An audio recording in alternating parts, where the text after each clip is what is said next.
Hey everybody, it's Allie and welcome to our Y&R Chat for Sunday, December 4th, 2016. Can we just start out by talking about the ridiculousness of this week that caught my eye above everything else?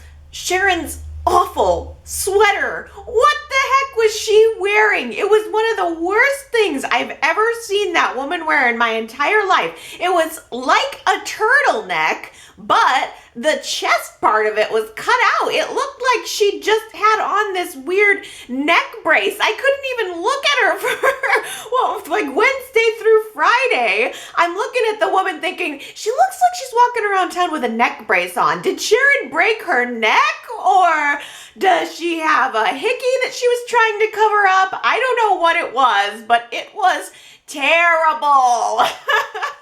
I want to give a big raspberry award to that sweater right off the top. She looked great in her court attire, this champagne colored, silky with lace trimmed top. Absolutely gorgeous. As a matter of fact, I thought that Chelsea looked really beautiful for the court scenes. So did Victoria in her jacket and that black lacy high neck top. I mean, everybody looked wonderful. It seemed like Victoria and Chelsea kind of had this gray plaid thing going on. It's just very chic for this time of year, and I loved the prints. I thought everybody looked fabulous, including Michael, by the way. Did you guys catch that Michael looks a little different? He's kind of got a new hair color, I think. They went a little lighter with it. He looks lighter haired, and it was a nice, good, clean haircut. I thought Michael was looking very dapper in those courtroom scenes. He was there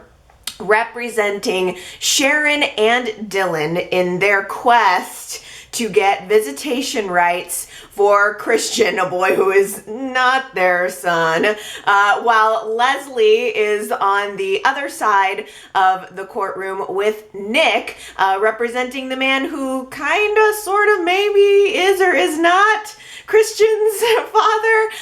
It was a visitation battle royale. Both sides got their good punches in. Both sides had their supporters, had their retractors. Everybody had, I think, kind of a logical argument. I could see the thought process coming from each side, and I thought that everybody made sense. But my question for you guys was, were you convinced? I mean, we all saw it. We heard it all. We heard the arguments on both sides of the fence. So I want you to tell me, starting right out this week, do you think that Sharon and Dylan should have visitation rights with Christian? Were you convinced? YRChat.com. That is going to be our poll question for this week if you want to vote and sound off about whether you think this court issue should even be in court. I think there's a part of me that really, again, understands where everybody's coming from,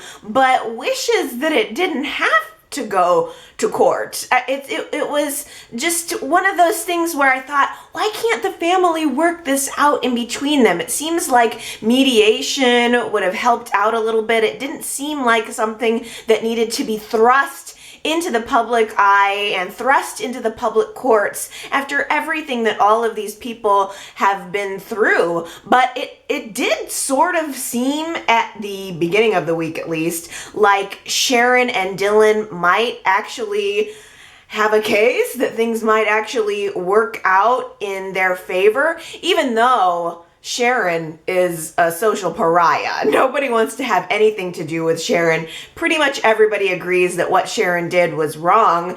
There's Dylan. There's still Dylan. And to me, Dylan is the sympathetic character that represents that other side of the story. I think it's probably easier for us all to see Nick's point of view. He believes with all his heart now that he is Christian's father, and why would he owe Dylan and or Sharon anything? But at the same time, I think it's Dylan that really brings it around and represents the sympathetic point of view, and I think he successfully did that for the judge, because I on Friday's show, when we saw the last cliffhanger showing us that Dylan was planning on going to court to request visitation for Christian, I thought, how is this possible? The man has no case. There's no way that any judge is going to grant this. I would imagine the case would be thrown right out of court. But as Dylan was there, just projecting this air of calm and care and unconditional love, it really did pull me into his side of the story. And he was so rational and so reasonable, reaching out to Nick saying, this isn't about Sharon, it's not about anything other than Christian. We don't want him to feel abandoned by us. Our feelings matter. I raised him as my own son for a year, and I want to at least try to tie up the loose ends. I felt that Dylan did a really good job of projecting his side of the situation. I don't know if you guys are going to agree. I wonder if the Y&R chatters are thinking maybe Dylan might have some kind of visitation rights, but absolutely not Sharon. Or maybe there are some of you out there who think that Sharon should have visitation rights, but Dylan has no case. Maybe most of you are thinking, no, neither of these jokers deserve to have any contact with Christian. He's not their son. That's why I can't wait to get your sounding off this week. So yrchat.com, do you think that Sharon and or Dylan should have visitation rights with Christian? I tell you, I was really pulled in by Dylan's story this week. The fact that he would not pursue this visitation battle without Sharon. He had been advised by Michael that if we just kind of cut Sharon out of the picture, then you might have a better chance here. It's Sharon who did the wrong thing. It's Sharon who is being shed into this media negative spotlight. So if maybe she wasn't involved, you could possibly have a chance to have some sort of legal visitation rights with Christian. Now, while Dylan is meeting with Michael to discuss all of this, Sharon gets a mysterious phone call from Chloe asking her to come over to Chelsea's condo. Well, when Sharon gets there, Chloe has kind of given her this amazing little gift of time with a boy who she felt was her son for the last year of her life. Nick has dropped Christian off at Chelsea's condo. Chelsea has gone off to do her thing. Chloe's alone there with the baby, and being as that Chloe has a soft spot for Sharon because she's keeping her own paternity secret here. Chloe can identify with Sharon. Chloe can identify with being the social pariah. So she calls Sharon over and is thinking, I'm just going to give you a couple minutes alone with Christian. I thought it was kind of sweet. I know I'm a Sharon sucker. So please don't hate me for leaning toward wanting Sharon to win somehow against all odds, once for once in the woman's poor life. I thought it was really sweet that Chloe offered this, and Sharon was really touched by it. The problem is it caused a major problem in the trial because Chelsea came home in the middle of this whole nice little reunion moment for Sharon, and Sharon tried to sneak out of the room, but Chloe wasn't able to really cover it up. Chelsea found out what Chloe did, was understandably upset about it, and she just had an attack of consciousness that was specific only to this lie, not Chelsea's other lie, not the big lie that Chelsea's keeping, this specific lie. She had to tell Nick at the hearing, and Nick blew up about it, told his lawyer. I mean, the whole thing got dragged out at the visitation hearing. Chloe's Good Samaritan sort of deed ended up totally backfiring. The two sides are fighting. Dylan has to reveal that Sharon did tell him about that incident after she got home. She didn't keep it from him, but it kind of drug him him into that mess too. It implicated both Sharon and Dylan as if they were trying to sneak visits with the child and all that, and it just looked really bad on Sharon and Dylan. Leslie jumped up and insisted that what they need is a restraining order, and the judge agreed. I was kind of surprised that the judge agreed to that. It's a temporary restraining order, mind you, just so that Nick's mind is at ease, that Sharon and Dylan aren't going to rush in and try to take the baby, which in retrospect is understandable given Dylan's history, given Sharon's history of running. It's not entirely unreasonable. So the judge issues a ruling on the temporary restraining order, but does not issue any kind of ruling on the visitation. I have a feeling though, that we're gonna wait until next week to get the results of that, and it's the whole cool and calm, collected vibe that Sharon and Dylan, specifically Dylan, were trying to project in the courtroom at the beginning of this week is going to be completely ruined by next week or whenever it becomes time to rule on this case. Christian has a health crisis. At the very end of Friday's show, there was this big cliffhanger. Christian's been left alone with Faith and the babysitter while Nick and Chelsea are out, and something happens. We just see Faith's face and Christian, no, and then we're all of a sudden at the hospital. I was gonna be so mad if Y&R didn't say or give a hint at least about what happened to Christian, because we were just left with a reaction of Faith's that something happened to him, and all they gave us was a tiny little nugget in the preview of Monday's show, which, since I don't end up looking too closely at spoilers, I would never have known, but a tiny little piece of information in the previews for Monday's show tell us that Christian has a food allergy. He has some kind of food allergy, and it's Sharon and Dylan's fault, according to Nick, that Nick didn't know about it, and that this couldn't have been prevented. So it's gonna look really, really bad on Sharon and Dylan for not presenting this information. If they knew that the baby had a food allergy, obviously it was something they should have disclosed to Nick, although there was so much else going on. I mean, I would think that they would at least think to hand over some of the care and watering instructions for the child. I would think so, but apparently they didn't. I don't know what the heck it was that Christian was allergic to. Was it sugar cookies? Because if this kid is allergic to sugar or cookies, that is a real bummer. I would hate to be saddled with an allergy to sugar for the rest of my life. But here's the thing.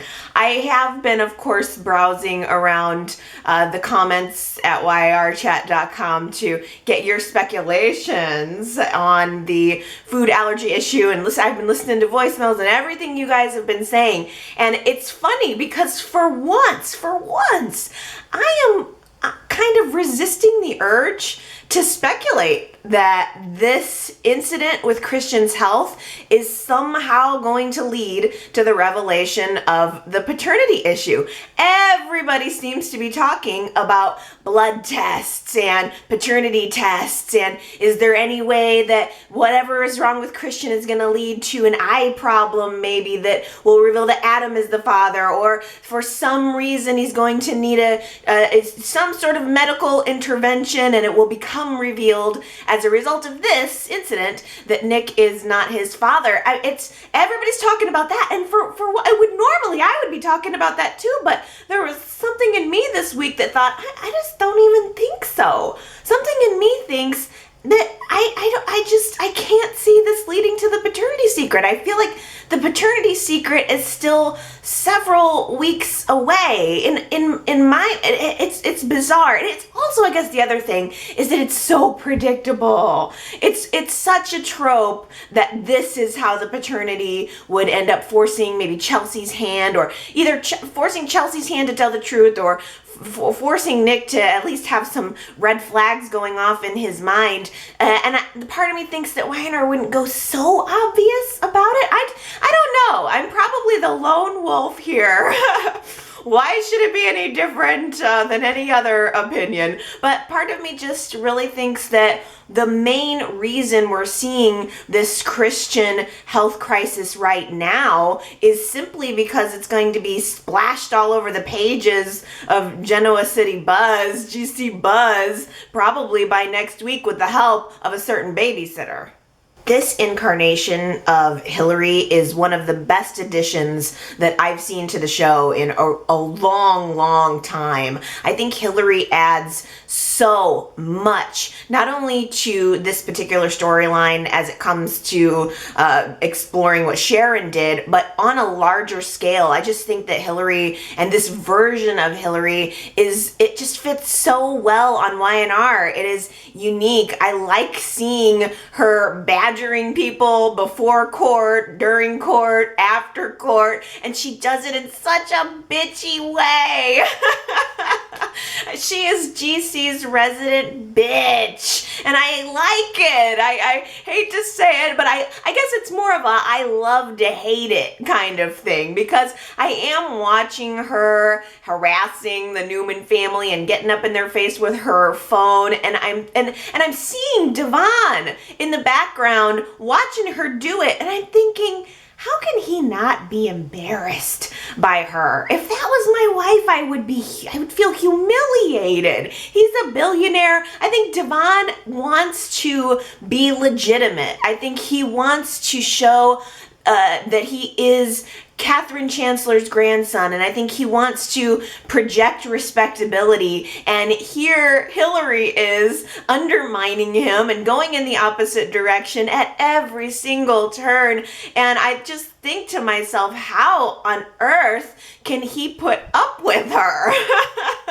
But then it's almost as if she goes right to the edge, and then she has this attack of consciousness and pulls herself back, because she this week has a wonderful moment of humanity and actually doing the right thing. A babysitter that watched over Sully when he was Sully in Dylan and Sharon's home has come forward, and she wants to talk to GC Buzz and tell all. She wants to dish the dirt. The babysitter doesn't really care if the dirt is true or not. She explicitly says to Hilary, I'll say whatever you want me to say, just put me on the air. And Hilary, much to her credit, decides not to do that. I completely expected her to. I thought, well, here comes Hilary. She's just gonna make up an angle and go with it. And no, she didn't do that. Hilary turned her down and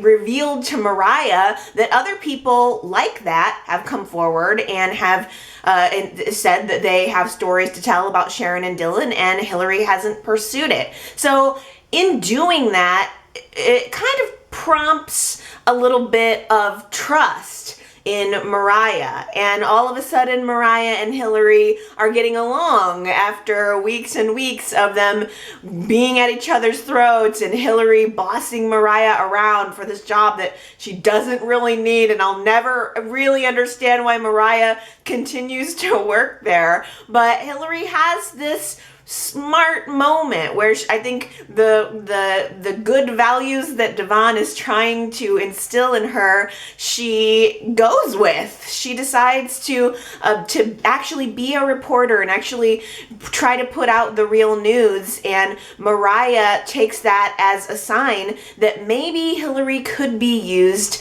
to help the situation with Sharon. Mariah has a little talk with Dylan and convinces him successfully that maybe he needs to go on GC Buzz and tell his side of the story. Hey, this is a story that's going to be in the limelight whether you like it or not. You are headlines. So why don't you control the spin and tell your side of the story? And he does. Dylan goes on GC Buzz TV. Hilary is so well behaved. She's so respectful of Dylan. She doesn't ask questions that are salacious, but she does ask questions that are truthful, including the fact that she mentions that Sharon has bipolar disorder, and Dylan does such a wonderful job of answering it all. I cannot tell you how impressed I am with Dylan this week. I don't know if I'm alone. I'm not. I think it's some people seem to like Dylan and respond to him in the way that I am right now, and I think that there are just as many people who don't love Dylan and are not connecting with him. But to me, he seems so rational. I thought that the entire interview was very well written. It made Hilary look good. It made Dylan look good. It was well written. It was well performed. And I am just so sad that I'm connecting in with Dylan just as he's getting ready to leave the show. It is a real sad thing to watch an actor who you are feeling that you're bonding with and who is bringing some depth to a role that maybe, or to bringing a perspective to a role that maybe wouldn't even be there without the actor, and knowing that he's going to be leaving the show. Last week's poll question was, since Steve Burton is leaving the show, do you think that Y&R should recast the role of Dylan? Now, this has never happened before, but it was an even 50-50 split vote. Exactly 50% of you said yes, recast the role of Dylan. 50% of you said absolutely no way. It was really cool to read your comments about that, because I think that the people who supported recasting the role of Dylan, which didn't even occur to me until maybe within the last 2 weeks that it might even be a good idea, most people who said that they wouldn't mind seeing a recast just believe that it's such a big role that with shoes that need to be filled, right? Especially right now. People seem to think that let's just accept a new, or the people who believe in a recast think, let's just accept a new Dylan and get him out there and continue on the current trajectory. I noticed that a lot of the people or comments that said, no, let's not recast the role of Dylan, it seemed like people felt that it was either only something that they were interested in seeing Steve Burton do, or that they were open to a recast in the future. That it's one of those things you can't really jump into. I think that's a fair and legitimate argument. I think if Y&R all of a sudden came on and we had a new Dylan out there, and it was one day Steve Burton and the next day the role of Dylan is now being played by ... I think that might be a little bit harder of a transition to accept. But if Y&R lets Steve Burton go, lets Dylan ride off into his, what I assume is going to be an amazing exit, I can only assume that it's going to be a real tear-jerker, especially given the caliber of this acting right now. If Y&R lets him go off, and then maybe sometime next year brings him back as someone new, refreshes it and updates it and gives us something fresh, then I think that could be a really positive way to recast the role and make the fans happy. But wow, 50-50, we are divided on that. I don't know if we're going to be as divided on the visitation issue. We'll have to see. The whole tide turned on Dylan, though, which made me so sad to see. He gave this very honest and upfront interview, and what does Hilary do? Immediately after the interview, she overhears a little conversation of Mariah and Devon talking on the phone together. Now, last week, Devon tried to talk Mariah out of leaving GC Buzz, saying, I need you here. Please keep an eye on Hilary. She is a loose cannon, and if you can just keep a little eye on her and let me know what she's up to. You'll be doing me a favor. You'll keep your job. It'll all be good. And so Mariah decided to go with that.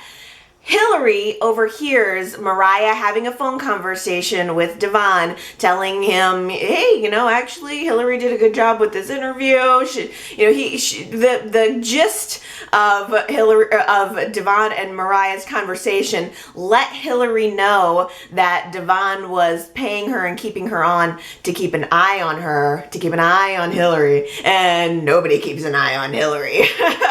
It's not even possible to get a leg up on this crazy, amazing woman. So as soon as Hilary catches wind of the fact that they're working together, she flips the script. She decides, let's take this whole honest, forthright interview that Dylan has just done and let's use some editing to just make the story better. She has her editor go through and chop up the story in such a way that she asks a question and the answer Dylan gives was not to that question, and it makes him look like he's saying something that he's not saying. And Mariah comes in, she sees the initial cut of that interview. I feel like Mariah is not going to be able to stop that from going out. It's possible, maybe. How can Hilary just do that? Does anybody ever do that? I think she's gonna be opening Devon up to quite a lawsuit if she airs it in that manner. Certainly they would be able to go into court again, maybe with the same visitation judge, who knows, and show that it was so blatantly changed around. I can't imagine that it's legal to just go and do that, but I have a feeling she's gonna do it. Unless Mariah can stop her, my impression is that maybe Hilary's gonna air this bogus interview, and now on top of Sharon looking like a mess as a result of everything that she's done, I'm afraid that Dylan is gonna look like a mess too. In spite of Nikki's perfectly coiffed and really beautifully colored hair right now, with the perfect highlights, the perfect oomph,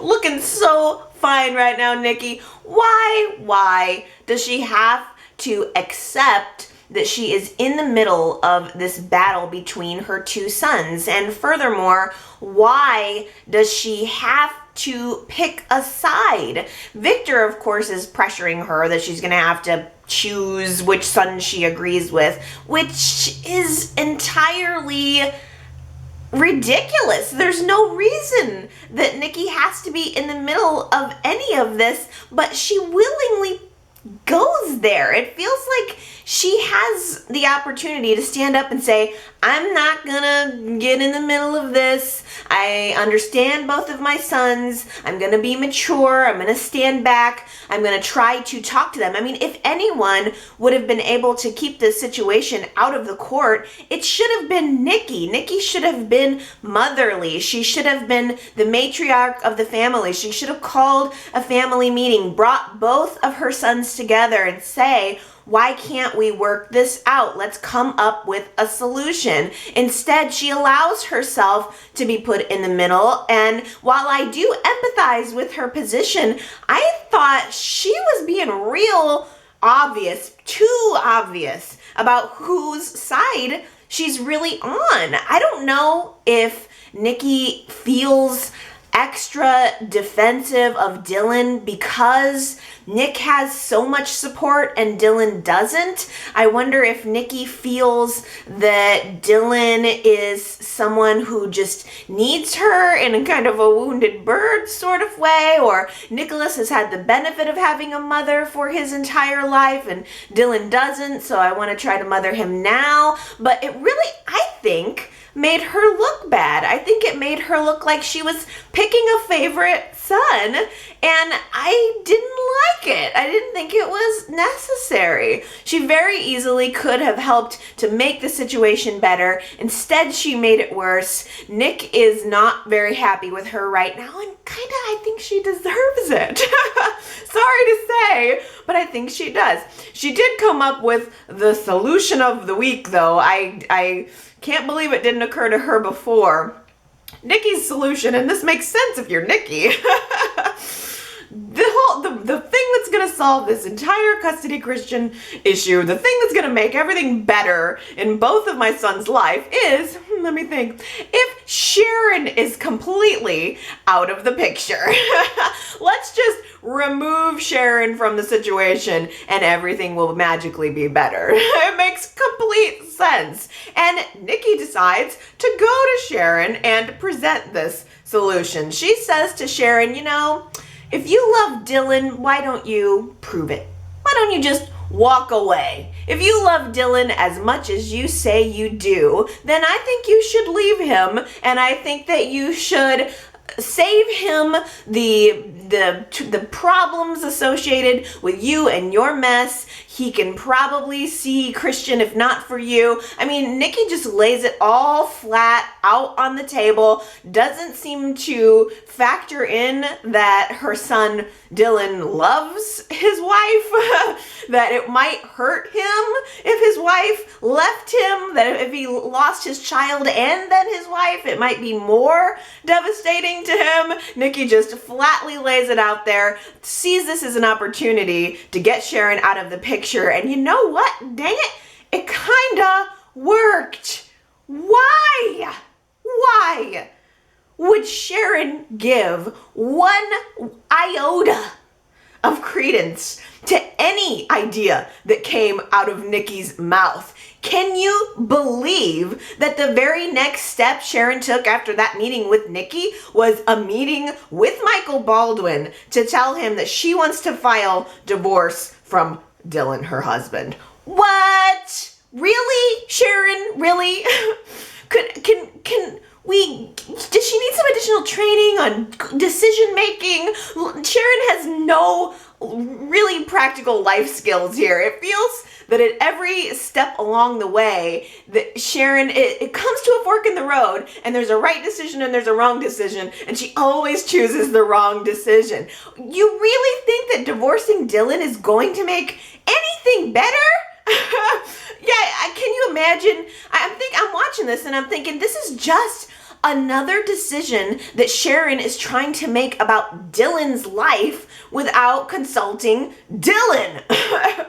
Then again, I guess he didn't consult her when he decided to do his GC Buzz interview. But, you know, nevertheless, I'm assuming that next week we're going to see the triple explosion of Christian's health crisis coming up, Dylan's GC Buzz story hitting the streets, and Sharon and Dylan's divorce. Because since we know Steve Burton is leaving the show, I think the divorce is going to go through. I absolutely do. Whether Dylan ultimately agrees to it or Sharon forces the issue, 100% I think they are headed for this divorce. In a way, I think that Y&R has written a pretty clever way of tying up the loose ends and breaking up this couple without actually breaking them up yet. Quickly, the other honestly pretty clever trick that Y&R did this week was using Chloe's stunt with Sharon and the baby to cause a rift between her and Chelsea. As soon as everybody finds out that Chloe pulled this little Good Samaritan style stunt, Nick is immediately not happy with Chelsea for not telling him right away, and that makes Chelsea not happy with Chloe about it. She wasn't happy about it in the first place, but she's really mad at Chloe. Everybody's really mad at Chloe. Sharon was really mad at Chloe. It completely backfired on Chloe and on everyone, and Chelsea and Chloe end up having a little tiff, and Chloe is gonna move out. They both agree mutually that maybe things aren't working out for them both being there, especially if Chloe is going to go and undermine Chelsea. I can entirely understand where Chelsea was coming from. Chloe did a bad thing. It was wrong. Technically, I know that there was a part of me that thought, well, at least somebody's on Sharon's side. But if I was Chelsea, I would be furious that she would put me in that position, force me to have to make a decision about whether or not I was going to lie to Nick about, something else. In addition to the lies that nobody else knows about. Extra lies. Chelsea didn't like having to tell extra lies to Nick. So I completely understood where both women were coming from. Chloe's going to move out. Where will she go? Gee, I wonder. Kevin, of course, is there waiting with open arms.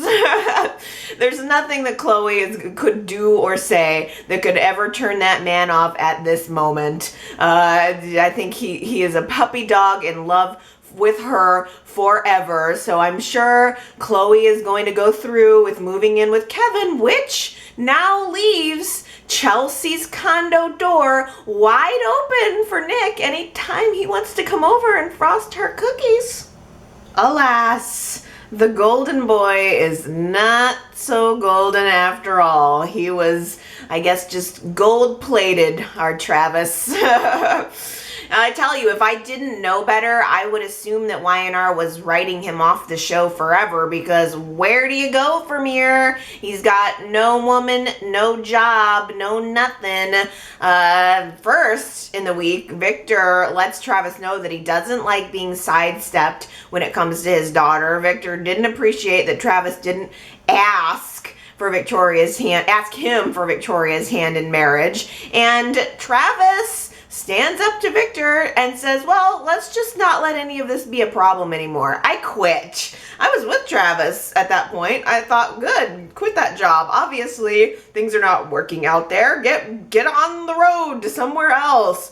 He quits Newman and he goes immediately to Jill, thinking he is going to sweet talk her into giving him a job at Brash and Sassy. It was a fun little interview scene. I liked seeing Travis put forth his spiel and his resume and how many great things he could do for the company, and Jill just sits back and goes, oh honey, I'm sorry. Oh, you were under the impression this was a real interview? No. I am actually just doing this to humor Victoria. I'm not gonna hire you. Absolutely not. You're trouble, and allow me to make no bones about the fact that I would really rather see Victoria with my son. I think you're no good. So that was fun. I love seeing Jess Walton still on the show. I thought we were only getting her for the summer, and now here fall's past. We're getting into winter, and she's still around. It's fantastic. I love it.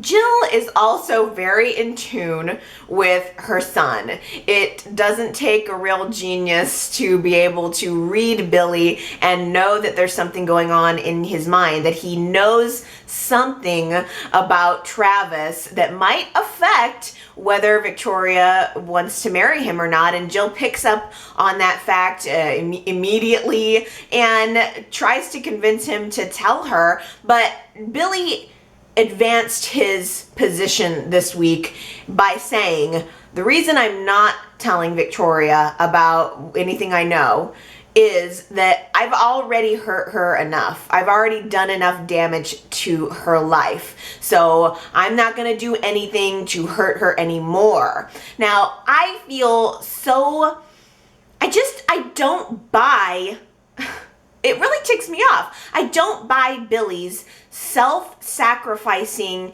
attitude and spiel about his reasons for not telling her. It just feels so contrived in a way. It feels like all Y&R is doing is trying to build up the character of Billy, and it has completely destroyed the character of Travis in the process. And while I like Billy very much, I like this actor very much, it's made me not love Travis anymore. I think that it just feels like it's now the rise of Billy and the dragging down of Travis, and I've totally fallen out of love with Travis. The whole thing has made him look so bad, and I feel like Y&R's trying to cram it down our throats that Billy should look so good. And I don't know if it's because they're trying to redeem him after the affair with Phyllis, but whatever it is, it's coming on too thick, it's too schmaltzy, and it's having an opposite effect where I feel annoyed by Billy now. I don't know if I'm the only one that feels that way, but it's how I feel. I did like Jill, her argument, which was the only rational argument I heard, that she said to Billy, no, actually, idiot, you owe Victoria the truth because of all of the things that you've done to her. You can't let her just marry a man who is lying to her. I mean, Jill didn't know the context of exactly what Travis did, but she gleaned enough and tells him, you owe Victoria the truth. Go and talk to her. And to my surprise, he actually does. He goes right to the court where Victoria is there supporting Nick, and Billy just tells her, look, I can't let you just marry Travis. He's keeping a secret. He cheated on you. It blew me away that he was so blunt about it, that it was coming out there, that it was coming out now. As we talked about last week, I expected wholeheartedly that this would be a wedding day reveal, but no, very next week, boom, Billy drops the bomb and just walks away. He gives her this information and says, he cheated on you. I'm telling the truth. Just ask him. You knew in your heart. I saw you getting proposed to. You were looking for a reason to say no, and it's because you knew something was wrong all along. Well, I'm telling you now, you're right. Just ask him. And walked away. And it was actually so interesting to me. And probably one of the coolest parts about this reveal was the fact that Billy says to Victoria, ask him.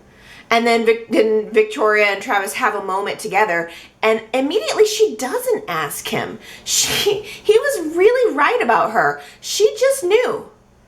She just knew. She didn't need to say, did you cheat on me? She just believed it. She took Billy's word for it immediately. Travis follows her back home. She's immediately upset with Travis because she believes it. She knows it to be true without even asking. And they have this big eruption at Victoria's house, which was fantastic, by the way. I loved the entire argument between Victoria and Travis. I mean, she was like throwing his clothes down the stairs, telling him to get out of her house. I think as soon as I saw that stairwell, I know me and you and probably all the other longtime Y&R fans were thinking, oh Lord, she's on a stairwell. Is she gonna fall? And any kind of argument that's taking place in a staircase, we need to be very wary. I was expecting Victoria to go tumbling down those stairs, but she didn't. Instead, she's tossing his clothes everywhere. She's furious at him. She even takes off the engagement ring and just chucks it at him and says, get out of my house. You're not wanted here. It was a fantastic blow up, and she was so furious, and she looked so beautiful in those scenes. I loved every moment about it. Travis had no leg to stand on. He did make a couple good points about how marrying Victoria means that he has to marry her father, that he has to marry her ex, that he's having to take on all of her excess baggage, but none of that makes up for the fact that he had a sex with another woman and then lied about it. Travis is destroyed. That relationship is destroyed. Victoria feels destroyed. She sees this now as just another failed relationship, just another example of her bad judgment. I really felt for her. I really felt her betrayal. She was trying so hard to move on with her life, and this is just another example of how happiness is eluding her, and I just thought it was absolutely amazing. She goes to the office afterwards, runs into Billy. She's furious with Billy for telling her. She's furious with Billy for not telling her. She's just absolutely furious with Billy. So if you guys think she's going to be running back into Billy's arms anytime soon, think again. That is going to take at least 2 weeks.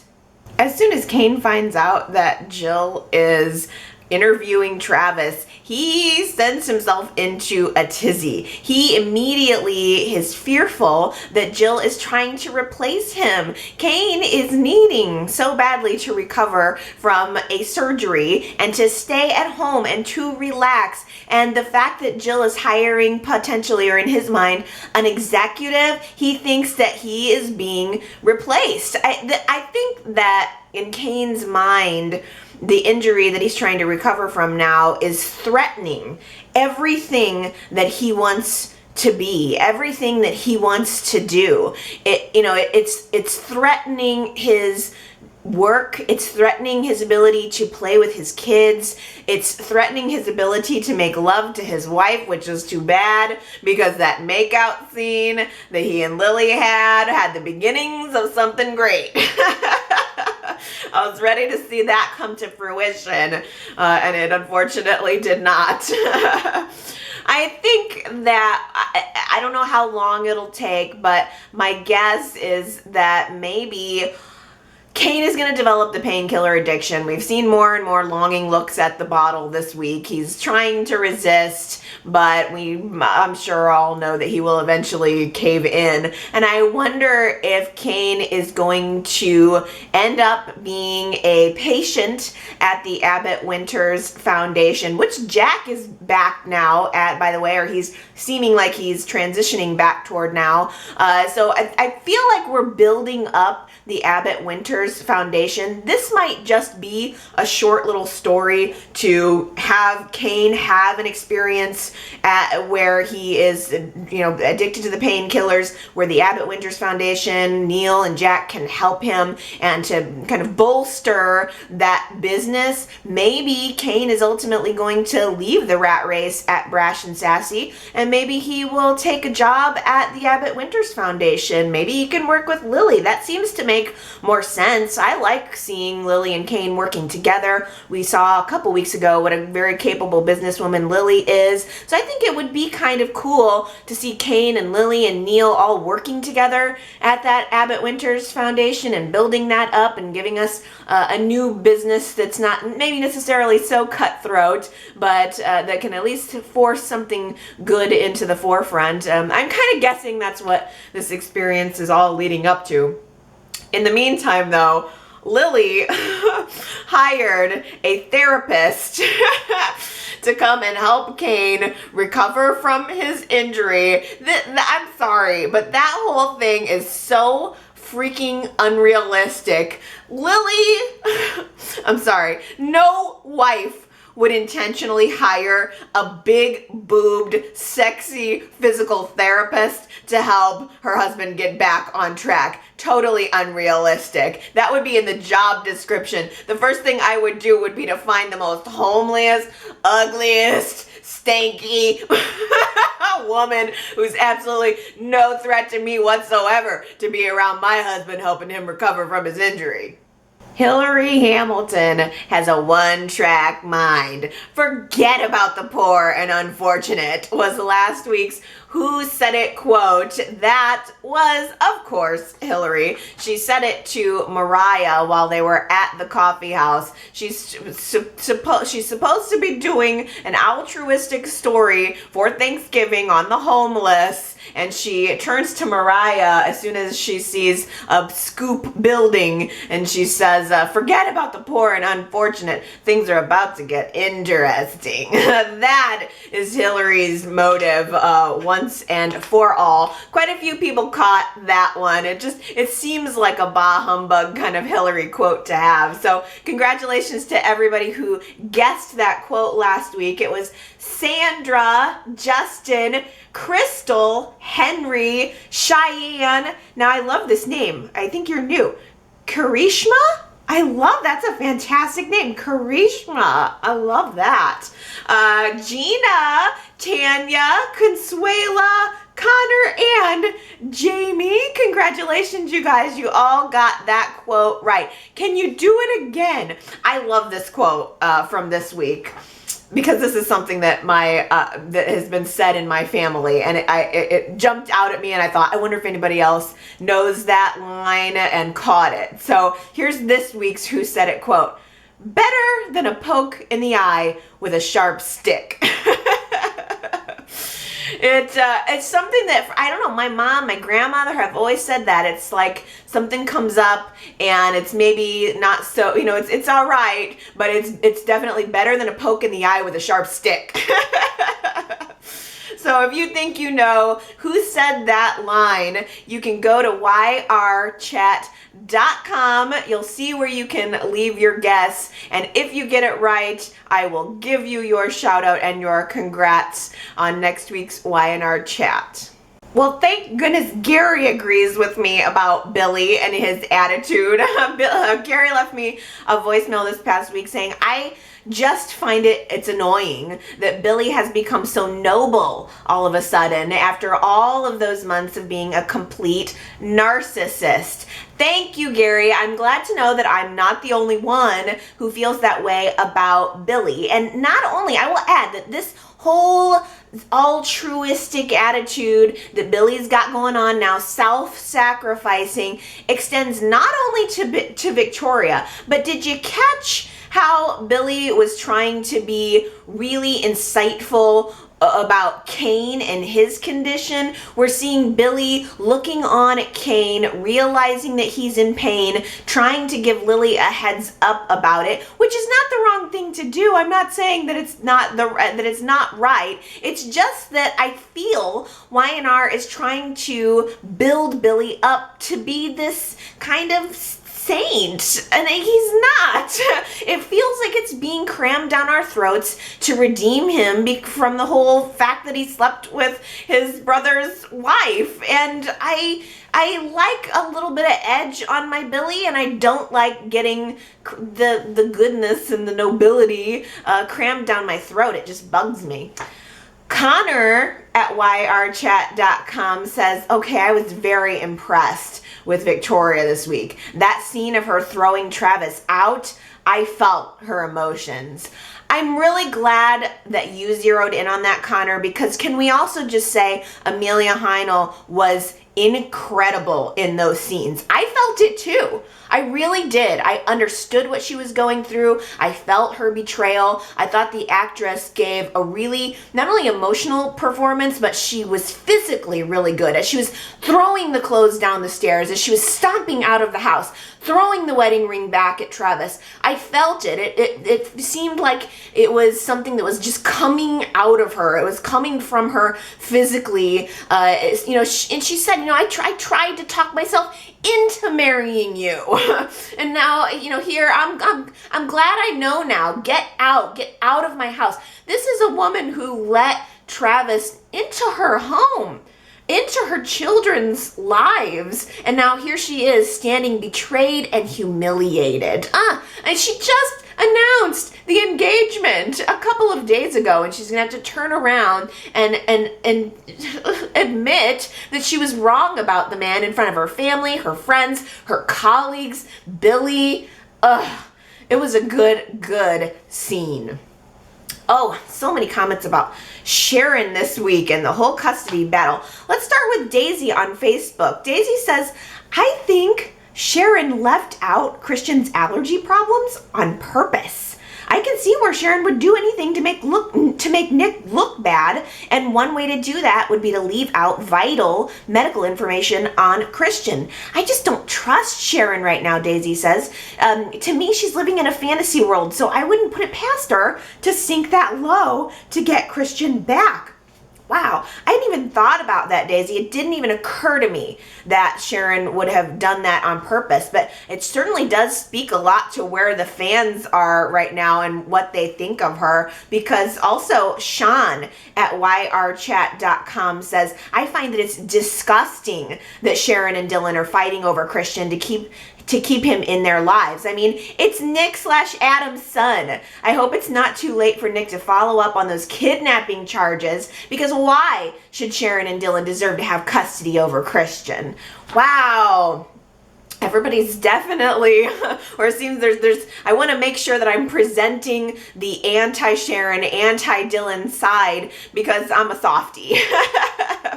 I can't help myself but want to believe that Sharon and Dylan's hearts are in the right place and that they are thinking about the son. And I kind of did like the scene where Chloe was trying to justify to Kevin why she allowed Sharon to have that private moment with Christian. And Chloe said, well, what if somebody would have taken Bella away from me when she was 1 year old? Do you think that wouldn't have mattered? I thought that was a pretty good point. I mean, there are a lot of good points on both sides, but like I said, I'm a softie. Consuela at yrchat.com says, today in the courtroom, I could have sworn it was Nick talking, but it sounded a lot like Victor. I was literally taken aback when he questioned whether Dylan knew about the secret the entire time. Victor definitely got into his head. Yeah, Victor was really pushing Nick this week to have no mercy when it comes to Sharon and Dylan, and Nick was actually listening to him. Hey, by the way, are we all shocked that Victor didn't actually turn out to have the judge in his pocket? It seemed like Victor was feeling very secure that everything would work out in Nick's favor when it came to the ruling, and so far that I don't know, so far Nick did get the visitation, but the judge didn't immediately roll over and rule, or I'm sorry, Nick got the restraining order, but the judge didn't immediately roll over and rule on the visitation. So maybe Victor doesn't have his hands in this pie. Is that really even possible? Maybe, probably by next week, Victor will have revealed that he's golfing buddies with this judge or something. Or the judge will get recused and old Moxley will show up on the stand or something. I don't know. Victor has his hands in everything. It's hard to imagine that he wouldn't have his hands in this. Oh, okay, let's see. And the other thing too, by the way, speaking of the court, is that I saw a lot of comments where people were saying, why is the judge taking Sharon and Patty's word for the fact that Nick is Christian's father in the first place? Really good and valid point that the judge didn't order any kind of paternity validation. We are certainly taking for granted in this case that Nick is Christian's father. That's not even being questioned whatsoever. I almost wonder if that could be a way that Victor could play a role in this. Is there any chance the judge will decide that he wants to have a paternity confirmation in order to rule on this visitation issue, and Victor will use his influence to make sure that doesn't happen, since we know that that's a secret Victor doesn't want to come out? I don't know, just a theory. I'm tossing them at the wall.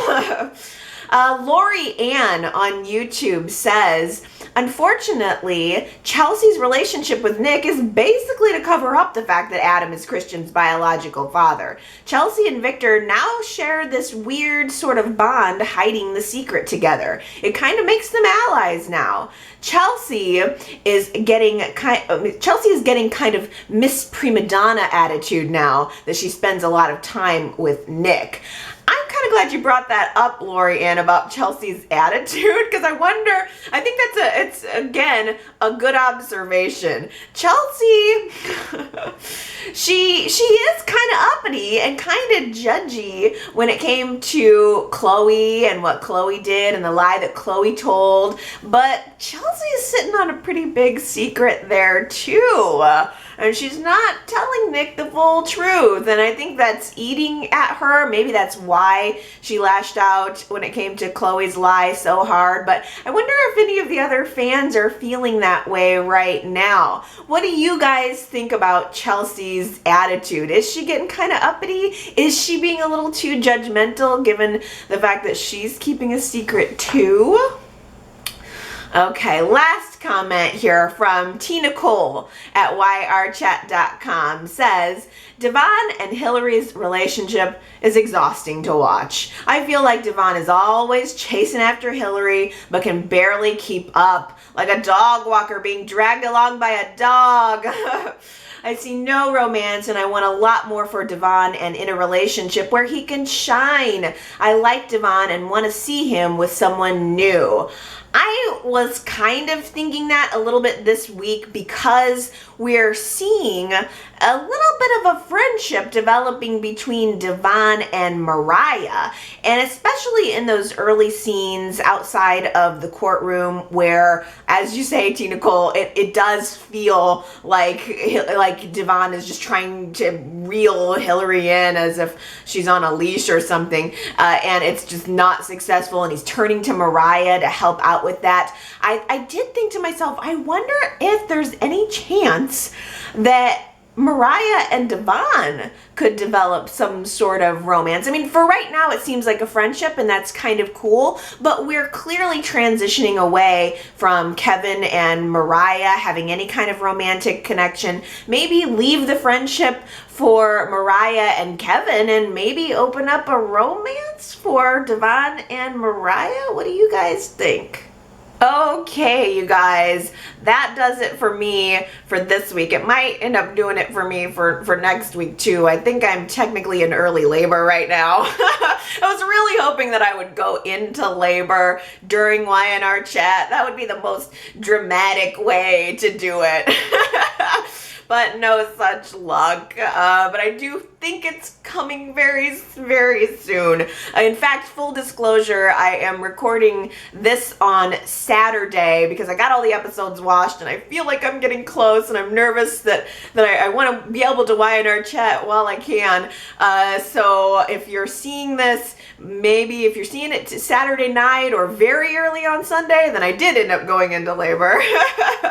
But either way, I think it's probably happening soon, and so just a heads up, if you guys don't hear from me next week, that's what happened. Although I'm kind of hoping maybe I could sneak on and do a podcast at least. I don't know. I don't want to overcommit. I would rather say that I'm not going to be here for a couple of weeks than and surprise you rather than commit and not be able to. So I guess let's just assume that I might not be here next week and for the next couple of weeks, but that doesn't mean that you guys can't keep chatting about the show. Please don't feel like you can't comment just because I'm gonna be going out. I love reading and listening to your comments. So yrchat.com is where I'm gonna be spending most of my time. I'll listen to voicemails as well too. 309-588 4569. I am probably not going to be checking too hardcore on social media. So if you guys want to watch the show next week, come to yrchat.com. You can still talk to each other about the show even if I'm not here, and I may very well chime in there as I'm watching the show, because I certainly will still be getting in my episodes no matter how tired I am. I want to hear from you. I really do. I want to keep my Y&R. That's kind of my, I think, going to be my grounding. That's going to be my way of connecting in with my Allie-ness, and just, I think, to maybe disconnecting from all of my tiredness and my craziness and my life adjustments that are about to be coming. So please keep your comments coming. That makes me feel good. yrchat.com, and let it rip. You can still vote in the polls, see pictures. You can still go to GenoaCitySoap.com. All that stuff is still gonna be there, so please don't be shy. I always love hearing from you, and in some form or another, I'm sure that I will be watching next week's show and possibly chiming in a little bit here and there. I gotta find out what's gonna happen with this whole visitation thing, and I gotta find out what's gonna happen with the Christian sickness thing, because as soon as they did that cliffhanger, I thought to myself, I'm gonna be so ticked off if they don't give any clue about what just happened to Christian. Did he fall off a cliff? Did he bonk his head on the coffee table? I never would have guessed food allergy. Is he bleeding on the floor? I thought if they leave that on a Friday and give me nothing and I go into labor, I'm going to be worried about that, wondering about that. But at least I got a little bit of a hint there. So I'm going to be looking forward to next week's show. I'm absolutely going to be watching, and I will see you guys again as soon as possible because I love ya. And we'll chat again soon. Okay, you guys. Bye.